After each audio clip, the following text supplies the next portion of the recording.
Want to take you straight now to Palm Beach, Florida. The FBI and Secret Service providing an update on the apparent assassination attempt on former President Donald Trump. Everything that we have, we're going to give you the latest updates. We're going to tell you what's going on with the investigation, everything. And then we're going to do a limited amount of questions. So make them good, all right? Don't get into what if and all this. Get legitimate questions. We got it? Yes, sir. Okay, everybody ready? Yes, sir. Okay. We're here today to give an update on the investigation in regards to the incident at Trump International. With me is the U.S. Attorney, the FBI, and the Secret Service. Just to give you a little information, as you well know, the road down there on Summit is still blocked off. It will be blocked off probably for the remainder of today and probably a good portion of tomorrow until some of the investigative things need to be done and finished. But we're accommodating people in and out, getting them to the library, getting them to the post office, so the public is not going to be that far inconvenienced. The security level at Mar-a-Lago is the highest it can possibly be now. The road closures are back in place and will remain there. The checkpoints are in place. And my commitment to the Secret Service is to give them every possible resource from PBSO. Once they determine the level of security that they need, they will get all the resources possible. So having said that, I'll let you talk to the U.S. Attorney. Thank you, Sheriff.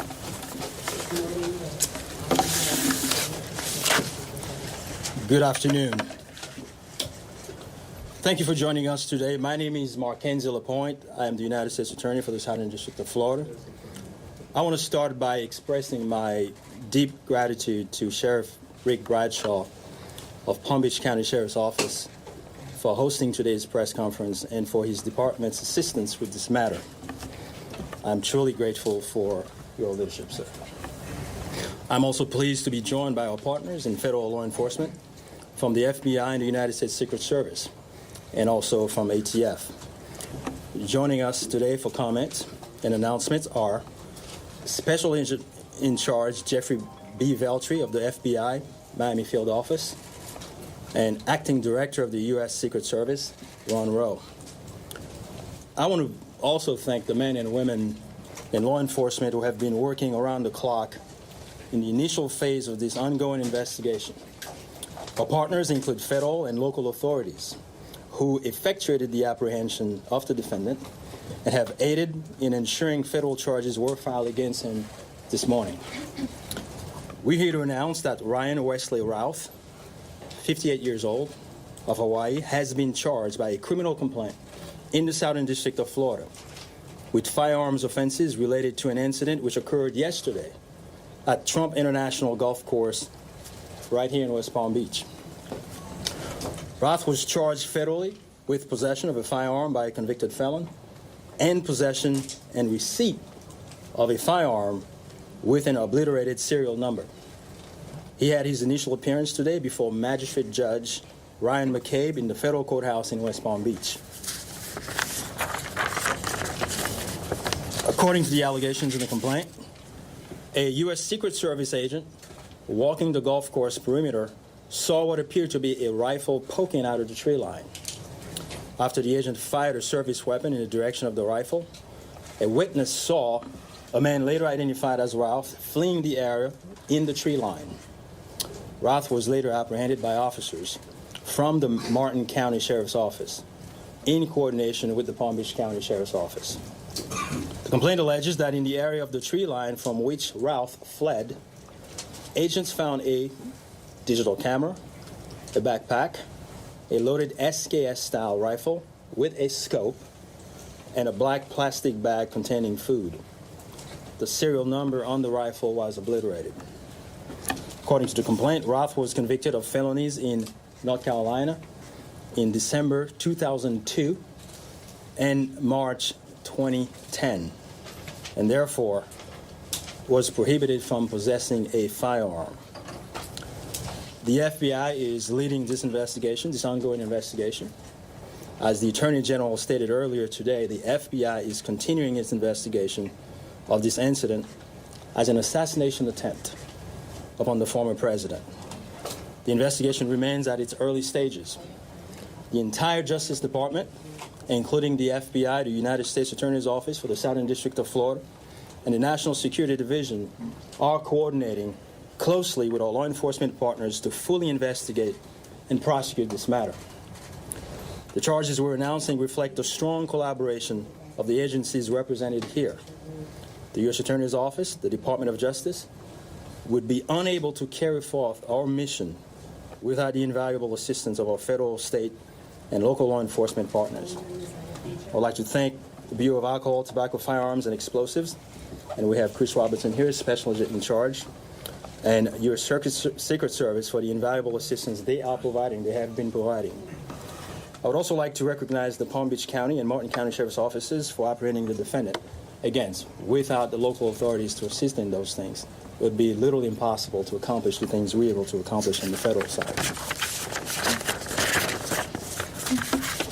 I want to personally express my gratitude to the attorneys with the U.S. Attorney's Office for the Southern District of Florida and the Counterterrorism Section of the Justice Department's National Security Division for their nonstop work over the last 24 to 30 hours. Together, we will continue to work tirelessly to ensure accountability and the pursuit of justice. At this time, I will invite FBI Special Agent in Charge Jeff Veltri to the podium. After Special Agent in Charge Veltri completes his remark, Acting Director of the U.S. Secret Service, Ron Rowe, will provide remarks before we open the floor for a few questions. On our end, given that this is a pending matter before the court and the investigation is ongoing, all comments will be limited. Thank you very much.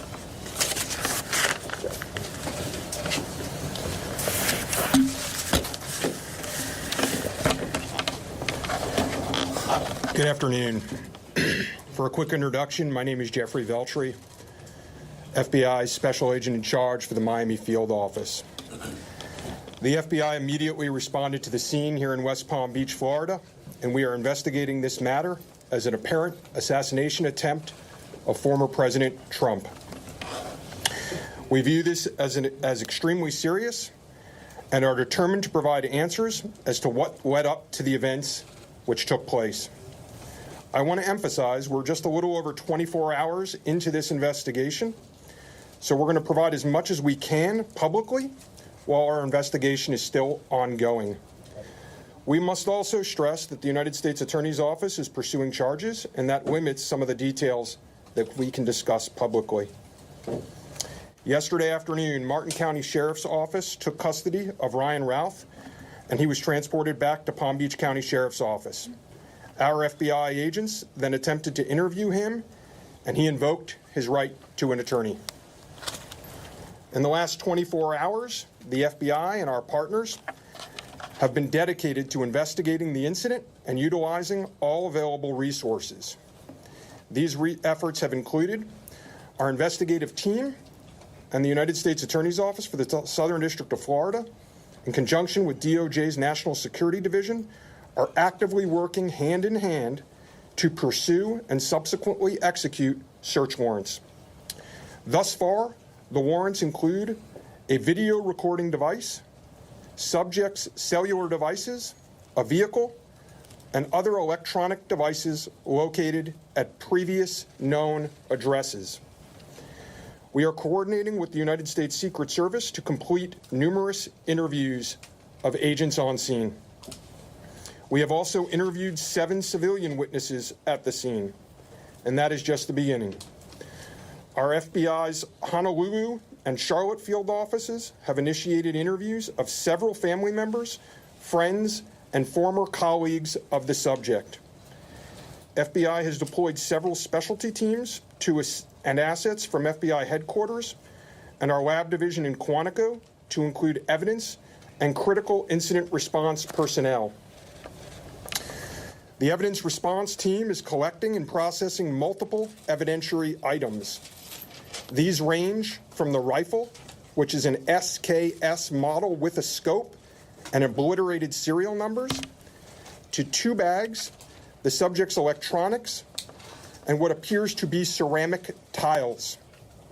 DNA has also been collected from those items, which are being sent to Quantico for testing.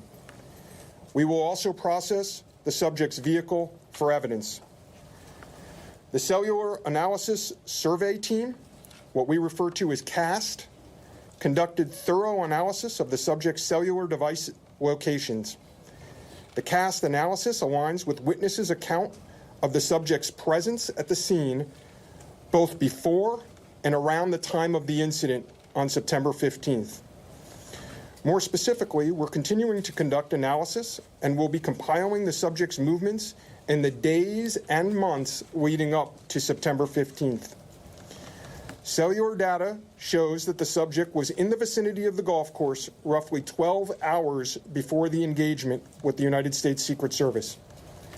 Our investigative teams conducted a neighborhood canvass in an effort to collect and obtain relevant video footage.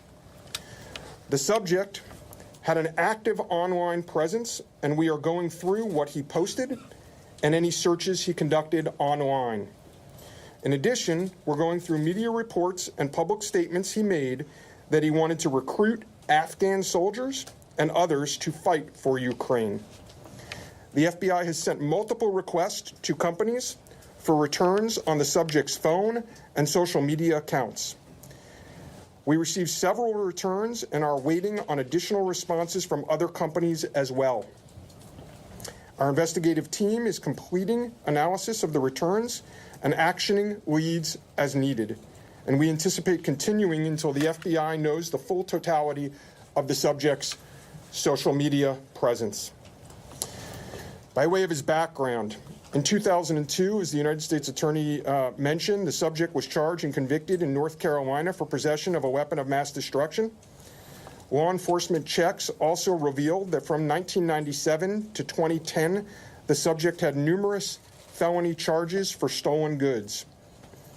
I can also share with you that he was the subject of a previously closed 2019 tip to the FBI where it was alleged he was a felon in possession of a firearm.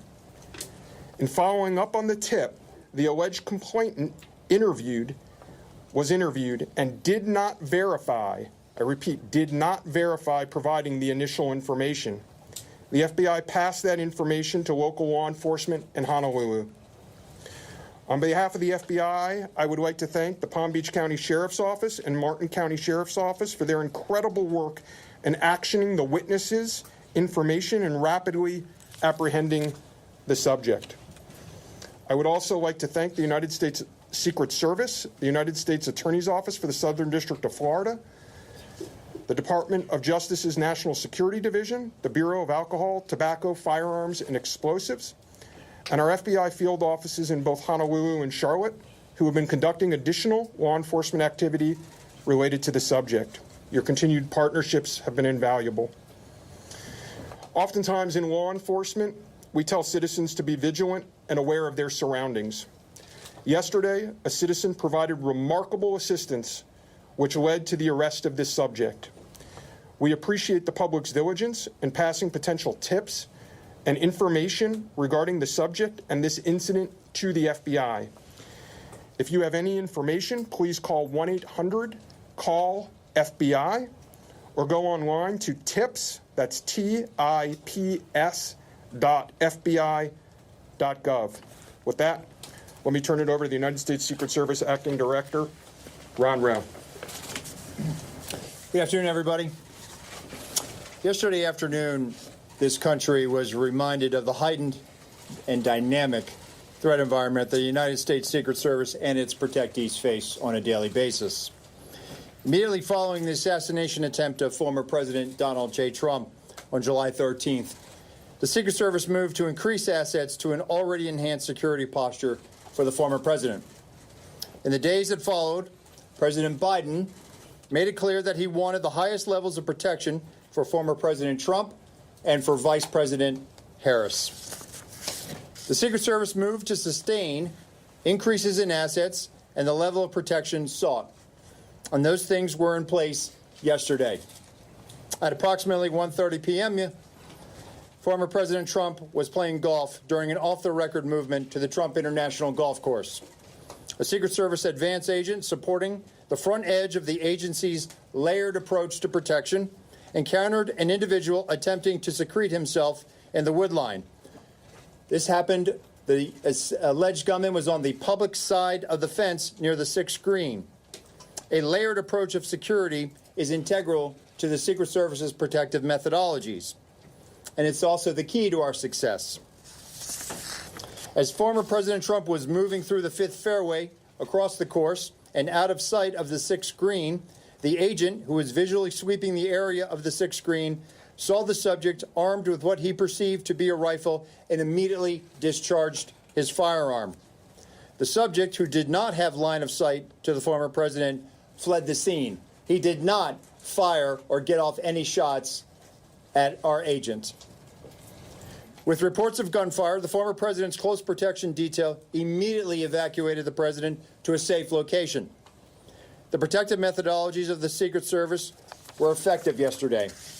The former president's protective apparatus allowed for the early identification of the threat and led to a safe evacuation. The increased assets directed by President Biden were in place yesterday. These included the counter-sniper team elements, counter-surveillance agents on the exterior, counter-assault teams partnered with local tactical assets from the Palm Beach County Sheriff's Office, and counter-unmanned aerial system elements. All of these entities were present yesterday. And while all of these assets were in place, as I've said publicly, we must satisfy the basic requirements of the Secret Service's protective methodologies. In partnership with local law enforcement, we did just that. And the agents' hypervigilance and the detailed swift action was textbook. And I commend them and our partners for an exemplary response in keeping former President Trump safe. And I will tell you, having served in local law enforcement in Palm Beach County, I can state that I am tremendously impressed and appreciative for all of the efforts of the Palm Beach County Sheriff's Office and Sheriff Snyder with the Martin County Sheriff's Office. But what was critical to this was the quick reaction, the response, the hypervigilance of the men and women of the United States Secret Service, who since July 13th have been rising to meet an unprecedented and hyper-dynamic threat environment. And they are rising to this moment, and I could not be more proud of them and the way they have executed, not only yesterday, but what they're doing today and what they are doing tomorrow and what they will always do, because it is their duty. Thank you. Okay. All right. Well, go slow here, folks. All right. Don't everybody do it at once. Ask who you want to answer the question, and then give the question. I have a question for you, Director. Yes, ma'am. Is there any evidence to suggest that the suspect knew that Donald Trump would be on the golf course at that time? And was the golf course searched thoroughly before the former president's arrival? So at this time, it was an off-the-record movement, meaning it was not on the former president's official schedule. And what I go back to is the layered approach. The elements and the methodologies of the Secret Service. There was a front element. It did its job in sweeping ahead of the president. That's what identified this individual who was in that wood line. And the swift action of that agent doing his job, pushing out ahead, sweeping while the president was behind him several hundred yards and several holes away, out of sight from the gunman, did his job. And that was what alerted the detail, and the swift action is what triggered that. First question, was there any evidence to suggest that the suspect knew that Donald Trump was going to be on that golf course at that time? Based on what I know now, and it's an active investigation, I don't have any information on that. Gary Parker. How many times did your agents go around the perimeter and scope out the golf course during the 12 hours that this guy was holed up in the shrubbery? So this was an off-the-record movement. It wasn't a site that was on his scheduled, it wasn't part of his schedule. So there was no posting up of it because he wasn't supposed to have gone there in the first place. And you never Garrett Haig. Have you briefed former President Trump on your findings so far, and has his campaign asked for any changes in his security going forward after yesterday? So, Over here. sorry. So I've had a conversation with the former president. we've explained and we've worked with the campaign. The president is aware that he has highest levels of protection that the Secret Service is providing him. Reaction to what we saw yesterday? We constantly evaluate based on threat. And yesterday what we show is that our agents and our protective methodologies, and there's a lot of tactical assets in place, things that have been put in place as a result of what happened 60 days ago, those elements are working, and that demonstrates the redundancies that we have. And so we constantly evaluate. We'll of course, look at this and see what lessons learned from it.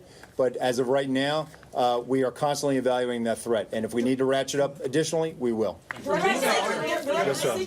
Do we know when Routh arrived in Florida in general, when he arrived in Palm Beach, the area? That's a question probably for the Specifically, and FBI. if he's been at the golf course prior to this scoping it out. We're in the process of collecting a lot of evidence, and that will be part of that investigation to determine his whereabouts going back quite some time. Do you have any detail on where he might have gotten it?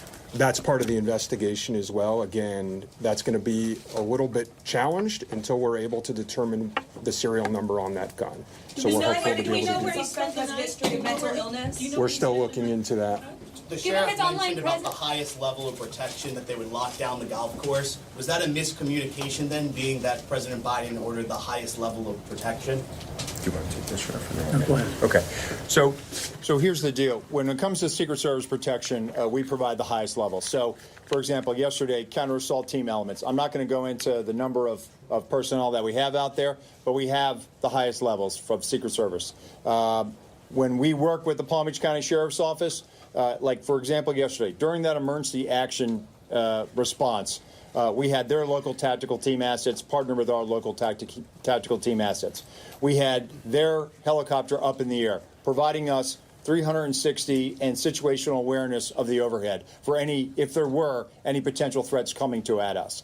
So what we did yesterday was exercise our emergency plan based on the number of tactical assets and the highest level of protection that we are providing. The sheriff and I have talked. Now, clearly, when you go down Southern Boulevard right now and you try to get over to Palm Beach and you see the robust presence that's existing outside of Mar-a-Lago, the heavy uniform presence, the additional assets of the Secret Service. And for those of you that were here in 2017, when the president was in office, when you look at that footprint now and you look at it today, there's not much difference there.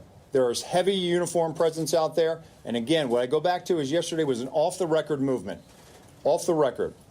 And the president wasn't even really supposed to go there. It was not on his official schedule. And so we put together a security plan, and that security plan worked. Do we know that the Secret Service has asked for additional In terms resources? of him being in the vicinity, Special Agent Daughtry, in terms of him being in the vicinity, based on his phone records, is there any evidence to show that Routh was in the vicinity, in the area before Sunday? And when you say in the vicinity, does that mean right there at that spot in those bushes, or could it have been, down the street at a restaurant? It was in very close proximity to where he was spotted by the Secret Service. In terms of your first question, whether he was there earlier, our investigation is still looking to determine that. Given his Whoa. We're going to do two more. You get one. Thank you. All right? Only two more. You get one. Okay, we understand that the Secret Service has asked Congress for additional resources since the Butler rally. Have you received those resources yet? So thank you for that question. So we are working. Look, the Secret Service operates under a paradox of zero-fail mission, but also that we have done more with less for decades. And this goes back many decades, right? What I can tell you is that we have immediate needs right now, and we have great support, not only from President Biden, and you saw his public statement today, where he said that, he's going to direct his staff to make sure that the Secret Service has the resources it needs. We're having fantastic conversations with members of Congress. I've been up to the Hill last week. We are continuing to have those conversations, but the long and short of it is this. Coming out of Butler, I have ordered a paradigm shift. The Secret Service's protective methodologies work, and they are sound, and we saw that yesterday. But the way we are positioned right now in this dynamic threat environment, it has given me guidance to say, you know what, we need to look at what our protective methodology is. We need to get out of a reactive model and get to a readiness model. There could be another geopolitical event that could put the United States into a kinetic conflict or some other issue that may result in additional responsibilities and protectees of the United States Secret Service. And so we are working, we are making information available to all of our partners. And I just want to say that the commitment of Congress to the Secret Service throughout the years has been tremendous. And we will continue to work with them and Secretary Mayorkas, whose support in making sure that we're getting what we need has been phenomenal. He is one of our biggest champions and our advocate.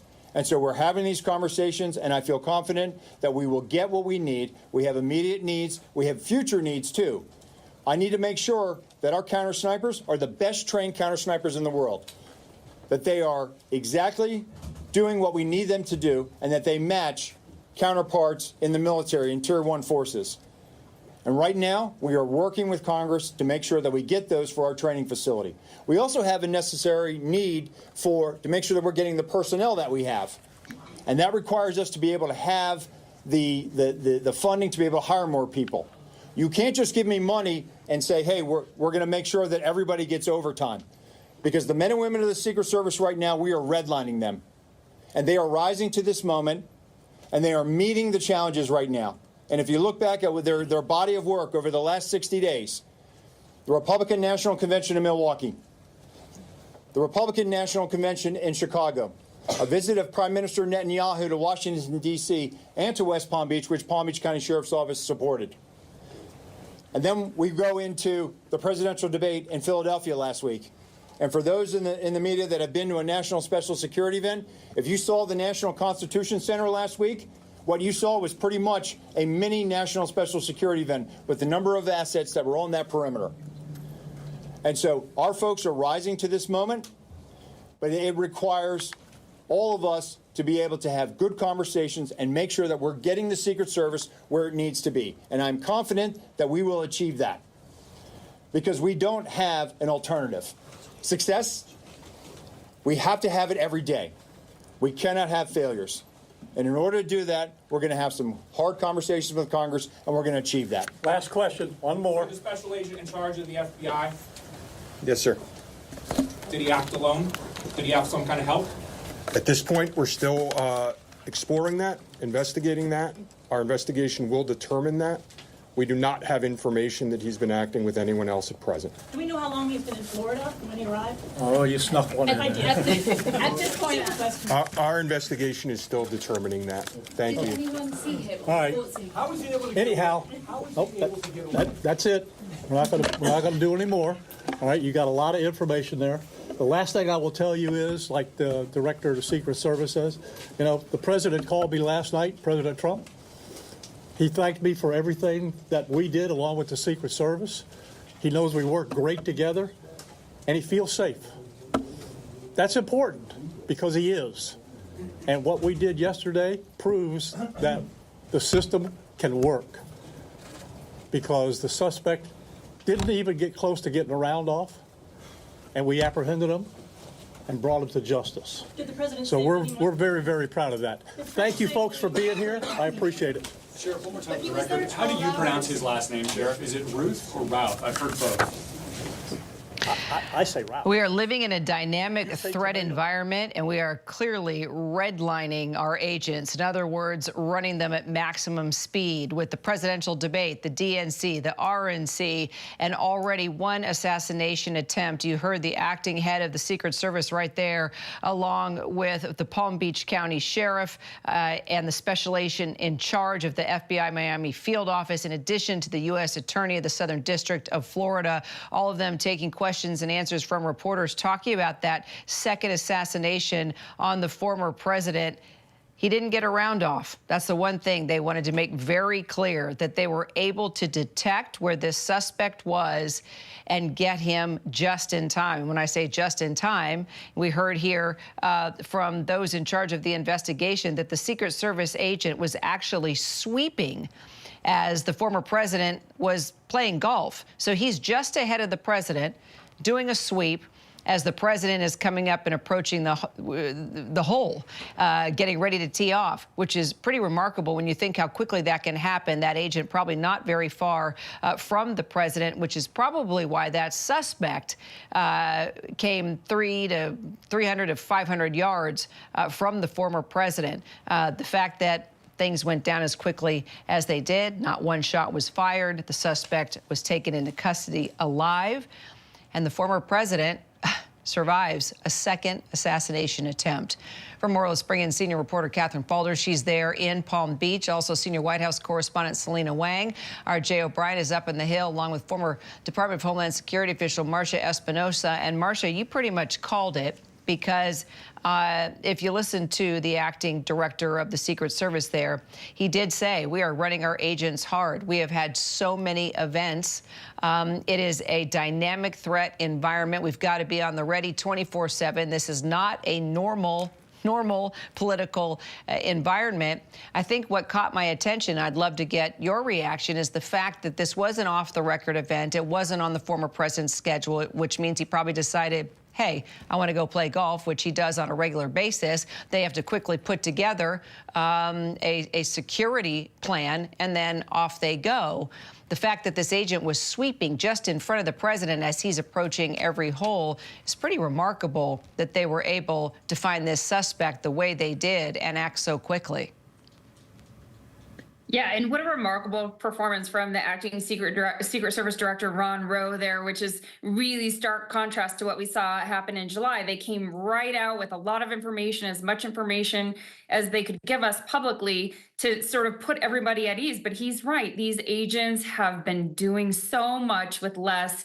This is a really busy season for them, the RNC, the DNC, and then we've got UNGA coming up as well, in addition to the two presidential candidates crisscrossing the country. So I think there were a few things that he pointed out that I thought were really important. One, this was an off-the-record event, meaning not only was it not on President Trump's public schedule, but we don't know how much notice the Secret Service was actually given that he wanted to go play a round of golf. So, for example, when I used to travel with Secretary Mayorkas, the head of DHS, if he said, hey, you know what, I've got to go pick up my dry cleaning really quickly, let's do a quick OTR or off the record, we wouldn't have time to send Secret Service agents to advance the dry cleaner shop before he showed up. So in what the Secret Service must have done to secure that area surrounding the golf course is remarkable. And Director Rowe mentioned that they do have the highest levels of security for the former president. They had helicopters, they had counter assault teams, they had unmanned aerial assets, maybe drones. And this guy did not have a line of sight. That all had to come together in a very quick amount of time. So the Secret Service is certainly rising to this dynamic threat environment that we're seeing right now. So, Catherine, what happens next now with this investigation? Well, look, they said during that briefing that they continue to investigate, that this tree line that I'm standing in front of that's still closed off here and shut down. I can actually, Kira, as we speak, see investigators from the FBI over on that tree line, specifically where the suspect was. So they will continue to investigate. They made clear during this briefing that they're still in the early stages of their investigation, that they're still looking for answers on multiple fronts. Did he act alone? Was one of the questions that was asked. The investigators said that they have no reason to believe that he was acting with somebody else, but that, again, is something they continue to investigate. How long was he here in Florida before this 12-hour window that we keep hearing about? That's another thing they continue to investigate. But I want to point out the one other thing that I thought was fascinating from that press conference is we've talked a lot about where Trump was on the course compared to where the shooter was, and how the Secret Service, as you know, goes ahead of him. They do advance of the next holes, if you will. They specifically said that Trump on the 5th green was moving out off the 5th green. He was going to the 6th green, but he was moving out of sight, if you will, meaning, and they said that the suspect did not have a You did not have a line of sight to Trump. Of course, that's one of those things that they have to work so hard to secure these venues with lines of sight, if you will, to the former president. So a much different type of response, if you will, from the acting head of the Secret Service compared to July, where they had to make adjustments, of course, and they took a lot of the blame, much of the blame that led to the resignation of the director. Here, the acting director said he was very proud of how the Secret Service responded, that the assets that they put in place, of course, after the July assassination attempt were on full display yesterday, and that agent, of course, caught that suspect who then fled. But again, they still say that this is an active investigation, and importantly, the acting director, did brief Trump over at Mar-a-Lago, but also said that the former president called him yesterday and said that he was grateful for the Secret Service. He thanked the Secret Service, and the acting director said that Trump told him that he felt safe. All right, so Jay, let's take it to you up there on the Hill. Clearly, this just fits right in with the longstanding concerns about security. So while the Secret Service was really getting broiled for what happened last time, it seems like the enhanced security that was put forward during a very, volatile time right now seemed to work in this situation.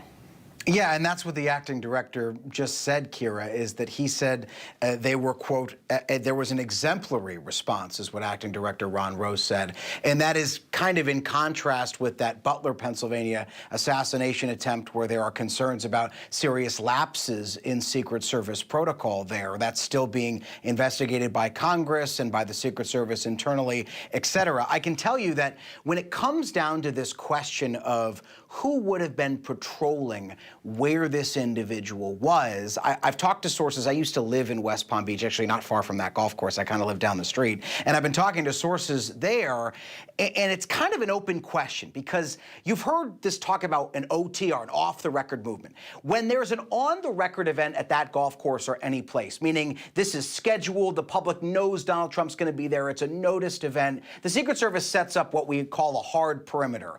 And in that case, they patrol the perimeter. They're in charge of all of the security there. For these smaller off-the-record kind of movements, Trump playing golf, you heard Marcia talk about the secretary getting his dry cleaning and stuff like that. The agents patrol the immediate area oftentimes around the principal, meaning they protect Donald Trump on the hole that he's on, and in this case, they have an advance team going to the holes that he's about to go on to try to deconflict, as the Secret Service says, any kind of threats that are there, meaning it could be something as small as telling other golfers on the course, sources tell me, just get off this hole or whatever, or in this instance, engaging with gunfire an armed suspect, which is what happened here. That's the Secret Service protocol. It's unclear if anybody really even searches those bushes or that fence line around the golf course. And I can tell you, I've been talking to sources there, and they have long been concerned about that tree line and about that fence line on the golf course because people have been going there for years, really, to try to catch a glimpse of Donald Trump. When I was down there, photographers used to go camp out in those trees, try to catch a glimpse of Donald Trump, try to snap a picture of Donald Trump. And when I was there, it was Palm Beach County Sheriff's Office deputies that would patrol that perimeter. And if there was a photographer, for instance, on the public side of that tree line, which this individual was, it would be the deputy that would go up to them and say, get out of here, you're not supposed to be here, et cetera, et cetera. So there was really still this open question as to whose job it is to keep an eye on that perimeter, or if anybody really was keeping an eye on that perimeter, or if that kind of smaller protective bubble around Trump is what the Secret Service thought really is all they needed. And in this case, it was because, as the director said, they dealt with this individual in the way that they had planned to deal with threats if they arose on that golf course. Got it. And our senior congressional correspondent, Rachel Scott, was actually there in the room. She had a chance to throw a couple questions there at those that were at the podium. The acting director of the Secret Service, also the special agent in charge, in addition to the Palm County sheriff who was at the podium. So, Rachel, it sounds like there wasn't just an enhanced security posture for Trump, but also Roe wanted to make it clear Kamala Harris has been getting that as well in light of just all the dangerous rhetoric and just the dynamic threat environment that he described right now in our country. Yeah, the acting Secret Service director really saw this as a moment to try to cut through the noise and really speak to the American people directly about political violence and what is occurring right now as we are just about 50 days until the November election. When you take a step back, this is just simply remarkable that we are here talking about another attempted assassination on former President Donald Trump just about 65 days after Butler, Pennsylvania. We were there covering that one as well, where the former president said he was grazed by a bullet in his ear. But the acting Secret Service director today also on defense, and that was very clear as well at times as he took several questions from reporters, including myself, and pressed on just exactly how this could happen. How could another suspected gunman get this close to the former president of the United States and the Republican nominee? I did ask him whether or not Secret Service properly sweep that area before the former president came. He talked about this sort of off-the-record movement, and so for our viewers at home, what he's referencing is this was not on the former president's schedule, right? This was an unexpected trip to that golf course, and he insists that the Secret Service did the best that they could with what time that they have. He even called their response effective. But still, there are remaining questions, and one of them is, did the suspect know, in fact, that Donald Trump was going to be on that golf course? I also asked the acting Secret Service director that question. He said at this point, they still do not have any further information on that, so it could be still an open question. As you know, this is an active investigation, Kira. Rachel, thanks so much. Selena, I want to take it to you at the White House real quickly. I know the president has been trying to get in touch with the former president. Do we know if they've connected yet? Yeah, that's right, Kira. Just moments ago, President Biden said that he tried to call former President Donald Trump today, but he did not pick up. He said he's going to try and call Trump again today. President Biden has been emphasizing that there is no place for political violence in this country. He also defended the U.S. Secret Service and commended them for their quick action. And you did hear, as Rachel said, a pretty defensive response from the active Secret Service director, Ronald Rowe. He did say, though, that after the first attempted assassination of Donald Trump earlier this summer, that President Biden had directed for increased assets for the highest levels of protection, not only for Donald Trump, Kira, but also for Vice President Harris. You heard the acting director there say that those increased assets were in place yesterday, that it worked, that those protections were sought, and that it was successfully done. Now, the acting director also said that they not only have immediate needs, but that they also have future needs. He said that President Biden has been great in his commitment, that the acting director is in talks with Congress, and he is confident that he is going to get what he needs. Now, President Biden today, he did acknowledge that the U.S. Secret Service needs help. He also said he's directed his staff to ensure that the Secret Service gets all of the resources they need. Of course, this is just the start of questions and criticism about whether or not the Secret Service has the manpower, the operational flexibility. It was also really interesting, Kira, to hear Director Rowe talk about how they need to reassess their posture, not just to think about the reactive stance, but also to be ready for any future threats. He acknowledged that there could be another geopolitical incident that could again increase the threat environment. And Kira, all of this coming as law enforcement has been warning that this is the most concerning environment since 9/11, as we have seen increased threats against politicians, political groups, and hate crimes all on the rise, Kira. Catherine, Selena, Jay, Marcia, and Rachel, thank you all so much. I'm Kira Phillips. Glad you're streaming with us. A lot more news ahead. Stay with us.